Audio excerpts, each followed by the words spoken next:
ces intempéries ont des incidences très directes sur la qualité de l'eau de la Seine, puisque comme vous l'avez mentionné, il y a eu à Paris de très fortes pluies ces dernières semaines, assez inhabituelles, hein, plus de 104 mm d'eau en cumulé qui sont tombés sur la capitale ces 15 derniers jours.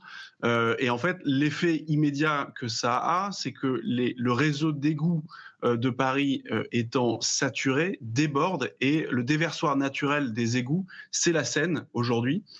Et donc, vous avez forcément une pollution du fait du ruissellement qui arrive directement dans la Seine, une pollution à certaines bactéries fécales notamment, qui posent du coup des problèmes d'insalubrité, notamment pour les épreuves de baignade. Donc ces épreuves-là, qui sont toujours aujourd'hui prévues pour ce week-end, c'est-à-dire samedi et dimanche.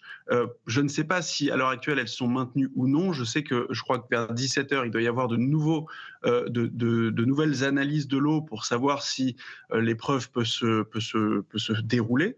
Peut-être éventuellement de nouvelles analyses dans la nuit, hein, entre ce soir et demain matin.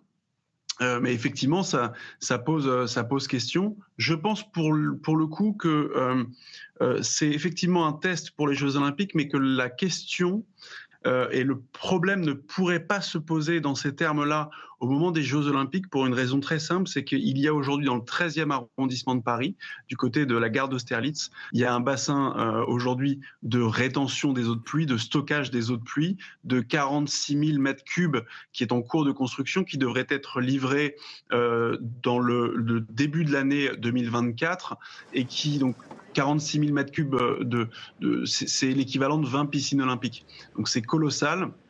Et c'est précisément dans l'optique d'éviter ce déversement des eaux de pluie dans les systèmes qui viennent se mélanger finalement au réseau d'égouts et que cette eau souillée des égouts se déverse naturellement dans la Seine.